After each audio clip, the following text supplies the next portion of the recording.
Hey guys, welcome back to my channel. My name is Michelle and I am the owner of Lily Rose Craft Room. And for today's video, I'm going to be showing you guys how to use shrink film to make charms for those super cute zipper tumblers. Before we get started, I wanted to explain a little bit about this product. This brand that I'm using is Graphics Printable Shrink Film, and I will link it down in the description below. I got it from Amazon and it was $12.99 for a pack of 6. And the cool thing about these is that these sheets are thin like cardstock, but once you shrink them, they become thick and durable like a piece of acrylic. So these do shrink to about 50% of the original size. Even though it shows 20%, it's more like 50%. So the thing with these is before you print your image, you need to higher your brightness by 50% to make it lighter, because once you shrink it, the image is going to become darker, if that makes sense. And if you don't brighten your image or lower the opacity, when it shrinks, it's just going to become, the colors are just going to become dark. So let's get right into the video. I'm going to show you how to brighten your image first.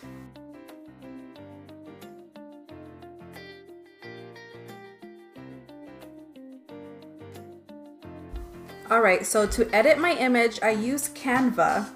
And I'm just going to enter a custom size. I'm going to put 4 inches by 4 inches.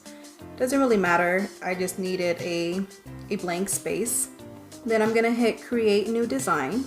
Then I'm going to go on uploads and I'm going to upload the files that I'm going to be using. I have 2 Hello Kitty files that I'm going to use. I got these from Etsy. I'm going to edit the pictures one at a time. So I'm going to go up to edit photo, and then I'm going to hit adjust right there at the top.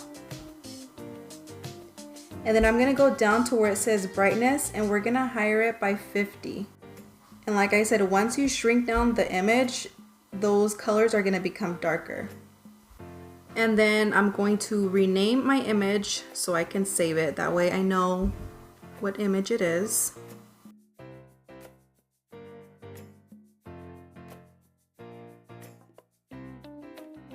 And to save it, you just hit share, and then you're going to click download and then save it as a PNG. And then you're going to hit download and it's going to save it to your computer. And I don't use that transparent background checkbox because I had trouble uploading it to my Cricut design space. So I just save it as a regular PNG. And then I'm going to do the exact same thing with the purple. You're going to go on edit photo, adjust, and then adjust the brightness to 50%, and then we're gonna save it just like how we saved the pink one.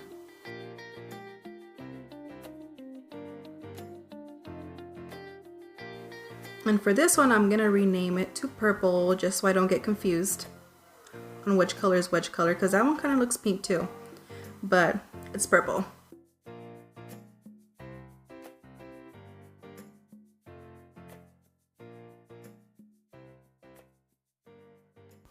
And once I save my images, I'm going to use a new canvas on my Cricut design space, and then I'm going to upload the images there. So we're going to be doing the pink one first, and we're going to save it as a complex, and then we're going to continue. Then we're going to click the select tool and we're going to click on the white part to erase the background. And then we're going to use the little eraser tool, and then we're going to go down and we're gonna make that eraser size to 40. And we're gonna use that circle to erase with just one click as closest to the top.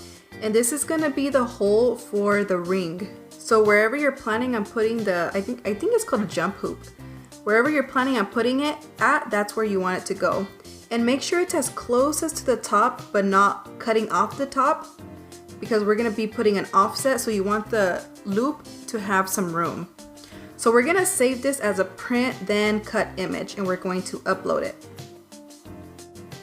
Then we're going to do the same thing with the purple one.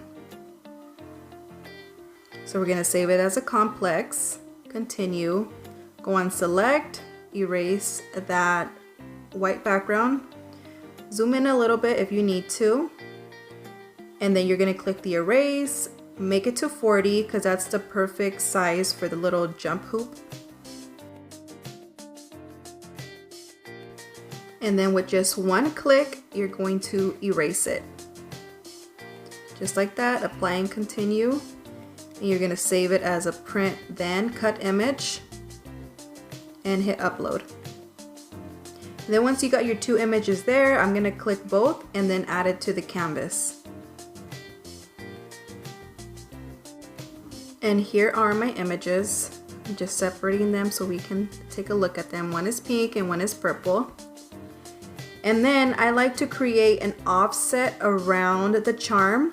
So I'm just gonna go to the offset feature. And I am going to bring it down to a 0.083. And this offset is not necessary, but I do like the look of it, so this is why I'm putting the offset. And it's going to be black for now just so I can see it, but I'm going to change it to white later. And if you choose not to do the offset, I do recommend when you're erasing that circle to bring it down lower so it's not as close to the edge if you are not having the offset. So now I'm gonna change the offset to white because I don't want it printing in black. And then once I change it to white, I am going to attach and then I'm going to flatten the image so it could just print out as one and cut as one.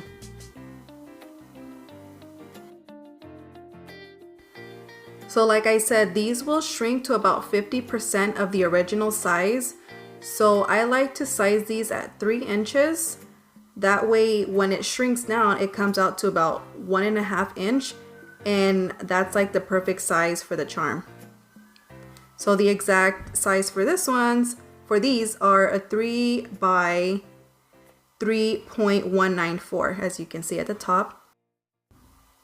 So I'm gonna duplicate these to make a total of 6 because we're gonna try 2 different ways of shrinking them and then 2 different ways of sealing them.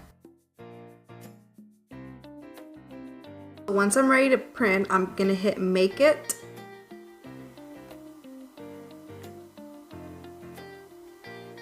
And then it took 2 of the little kitties on the other page. So I'm just gonna transfer those 2 onto that sheet shown right there. So here's how to do it. You're gonna click those 3 little dots and you're gonna put move object and you're gonna click it to that first one. And then we're gonna do the same thing with the other one. We're just gonna transfer to the first page. Then I'm just gonna reorganize the little kitties to make it fit. And remember there is an offset, so try not to make it as close to each other or else it's gonna like overlap the cut.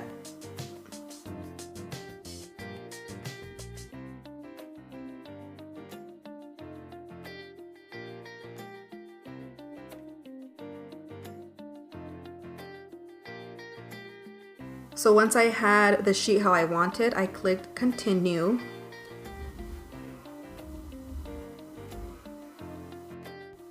Then we're gonna click send to printer. And then I'm gonna turn off the bleed because it's printing white, so we don't need a bleed. And then I'm gonna use the system dialog. And what this is gonna do is once I hit print, it's gonna pop up my own settings for the printer and we're gonna change those. Then we're gonna go down to preferences and we're gonna change the paper type. So the paper type that works is the premium photo paper glossy. And on the quality, we're gonna be changing it to high. And the printer that I'm using is an Epson 3750. And then we're gonna hit OK and we're gonna print it. I'm gonna show you how I load my printer, just like how you would put regular paper. It prints on either side, so it doesn't matter which way you put it, it's gonna print.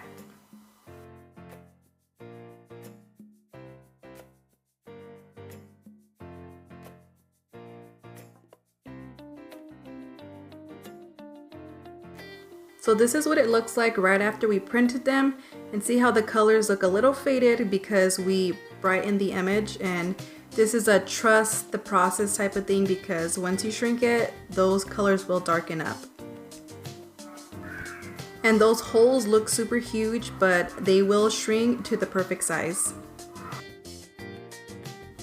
And before you cut your image on your Cricut, you want to make sure your sheet has dried for about 5 minutes because you don't want the ink to smudge. Next, I'm going to show you which settings I used to cut this plastic sheet. So I created my own material, so I'm going to show you which one it is. So you hit browse materials, and then we're going to hit material setting, and that's going to show you the settings for each of the materials. So if you didn't know it, this section is there and it shows you the force, how many passes, if it's no passes, what type of blade. This is where you would go to view all that. So this is a custom material that I made, and this is what cuts my shrink plastic. So I named it shrink plastic, and I put the cut force at 345, and I set it to cut 3 times with a deep point blade.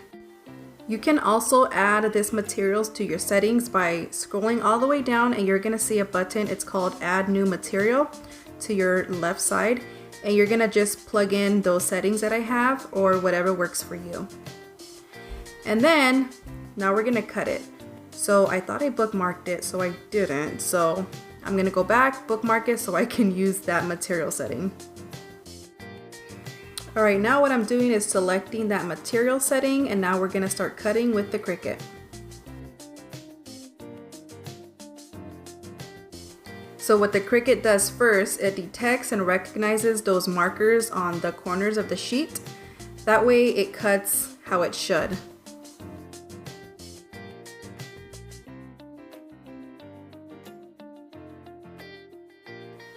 So once the Cricut recognizes those marks on the edges of the paper, it starts to cut. And remember my material settings, it was cut 3 times, so it's gonna cut 3 times on the same thing to get a nice clean cut.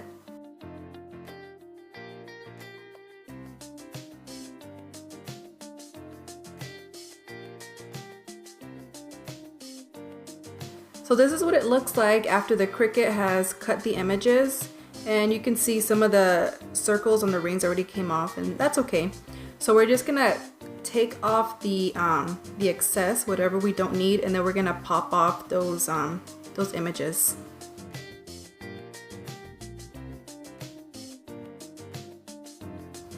I'm using a spatula to carefully lift up the image, and I just want to let you know that remember this material is plastic, so for some reason I fear like if you bend it too much it'll crack. So just be careful and keep that in mind, that remember the material is plastic, so just be careful.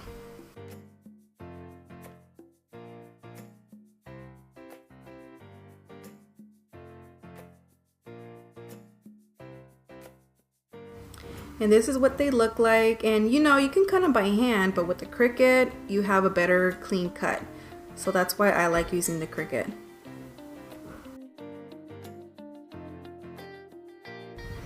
Alright, so next is the fun part. So we're going to be using the purple ones, and we're going to shrink them with the heat gun. And then the pink ones we're going to shrink with the oven. So we're going to see which one works better.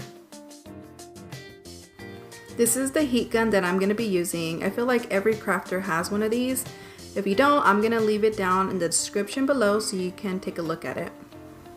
Okay, so to hold the image down so it doesn't fly around too much, I'm gonna use a little weeding tool, and just to keep it in place, but it's still gonna fly around because I accidentally took it off. So yeah, we're gonna use that, and then turn on your heat gun and then just slowly go around and try to get the heat even as possible all over the little shrink plastic. It's also called shrinky dinks. So if you hear me call it shrinky dink, that's also what it's called.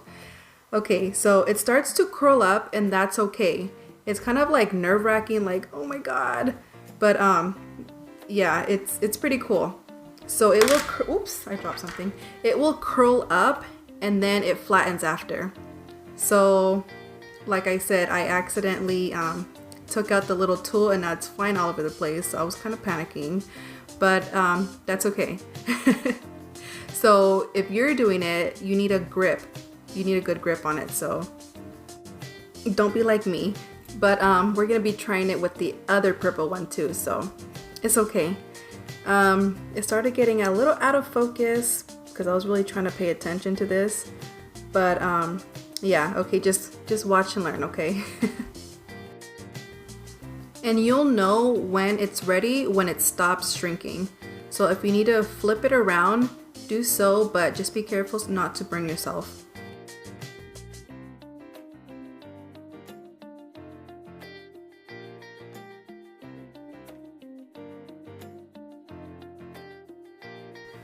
So you can see at this part, it started to flatten out more.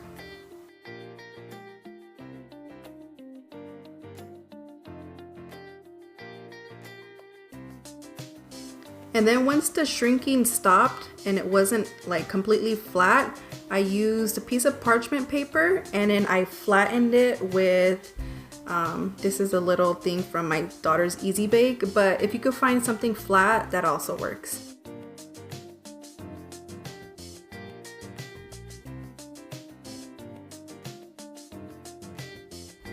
So what I'm doing here is just warming it up a little bit so I can try to flatten it more because it looks a little bit wonky. So that's what I'm doing right now.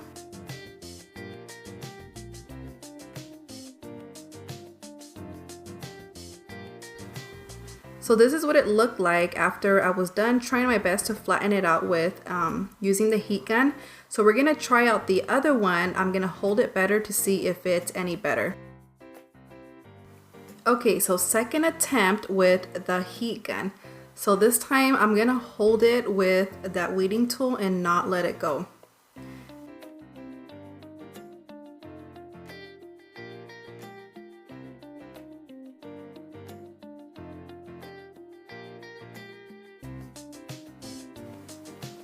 I also flipped it over on its back and applied heat just to make sure I heated everything up.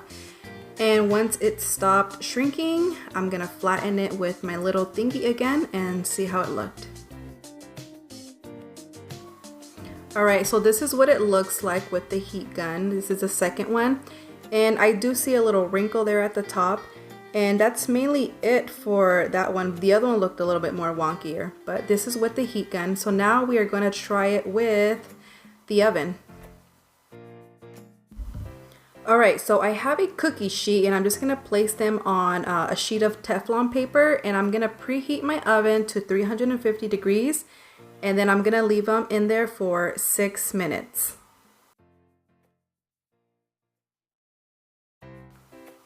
So you can see in the oven they start to curl up, which is so cool. It's my favorite part.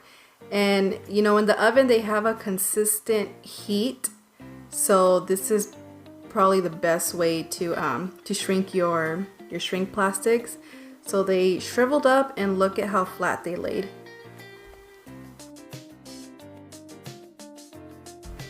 And this is what they look like right out of the oven. I didn't even have to flatten these. So these are the oven ones. See how nice and flat and thick they got?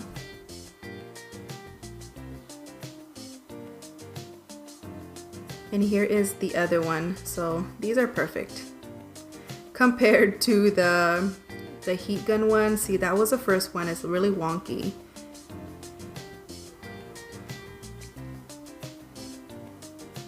And that's the other one. So if you're gonna do it, the preferred method would be the oven. And I do want to mention, once these shrink, they kind of get like a rough, grainy texture to it.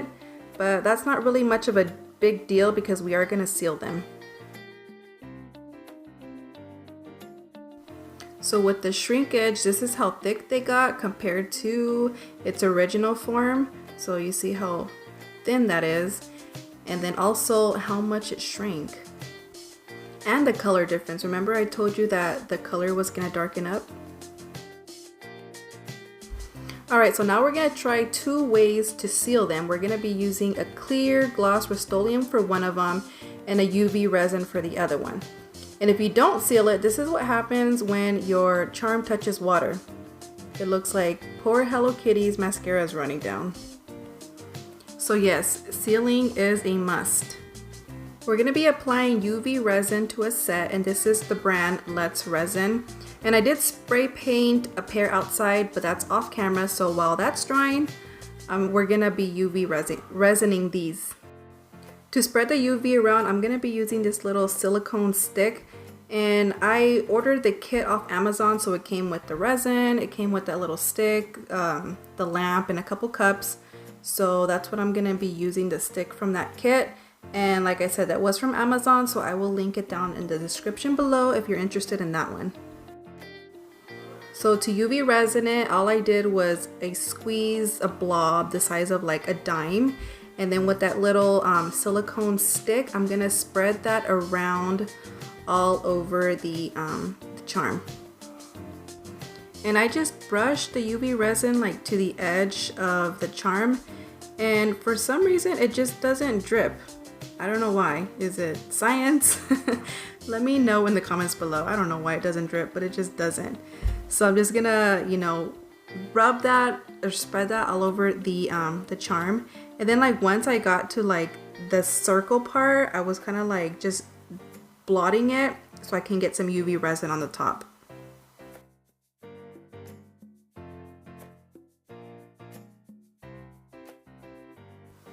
And then I'm gonna do the exact same thing with this pink one.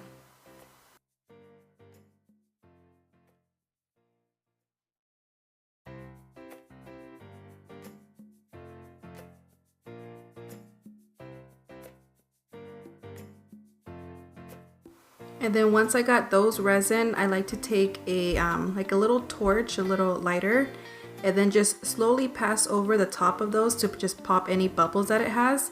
And then let it sit for a couple seconds so it can just level. And then we are going to cure it with the lamp. I cured it for about 3 minutes. Okay, so now for a comparison with the spray painted one versus the resin ones. These are the spray painted ones, and I used the clear Rust-Oleum spray paint. So it did give it like a little sheen to it. And I still am able to feel the texture that it had, but it's not bad. It's just like a soft texture. And these are the resin ones. You can see they're a lot shiny, and these are smooth because of the epoxy. So here's a comparison with the resin and the spray painted one. So I don't know, to be honest, I really like both of them. You know, resin is a little bit more harder work than just spray painting them outside, but they both came out good. So now we're gonna do a water test to see how they held up with the spray paint and the epoxy, because we don't want it looking like mascara dripping Hello Kitty over here. So we're just gonna throw those right on in there, and one of them is spray paint and the other one is epoxy, and they are completely dry. So now we're gonna see how they held up.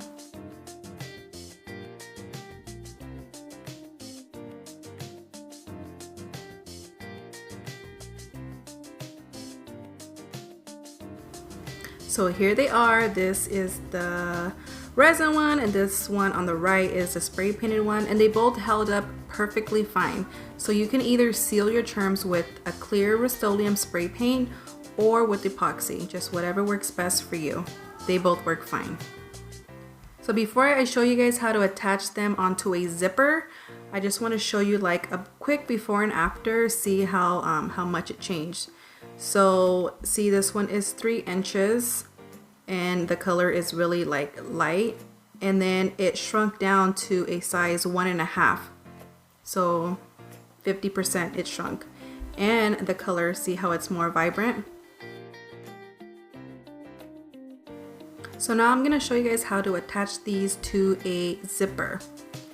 So I got a pack of different colors on Amazon, and I will link them down in the description below, so if you want a variety pack.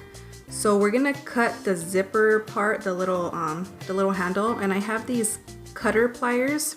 So carefully, we're just gonna snap it off and just wiggle it off.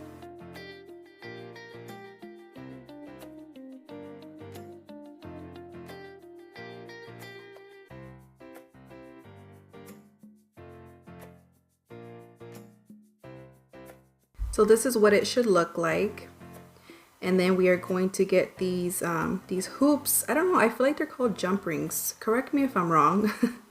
So we're gonna be using 2 of them. One to attach to like the zipper part, and then one to attach on the charm, and then we're gonna attach those together.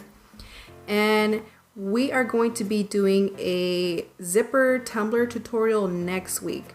So in a week, check back again and we're gonna be doing a tutorial how to apply this zipper onto a tumbler. So make sure you are subscribed to my channel and turn on the notifications bell so you guys don't miss out on that video. So if you don't know how to make a zipper tumbler, I will be teaching you next week. So this is how to apply the hoops, the rings. So you gotta use pliers and you're gonna shut that first one. And then we're gonna use the second one to put on the charm. And we're gonna slide that in. And then we're gonna slide it onto the other one while it's open. And then we are going to close it shut. And this is what the zipper charm looks like. And that's it for today's video. If you guys watched it until the end, thank you so much. Let me know by typing in some pink hearts in the comments below. And if you liked the video, please give it a thumbs up. That really helps my channel grow. Share it, like it. Thank you guys. And also remember, if you're not already, hit that subscribe button so you guys don't miss out on next week's zipper tumbler tutorial. Bye guys.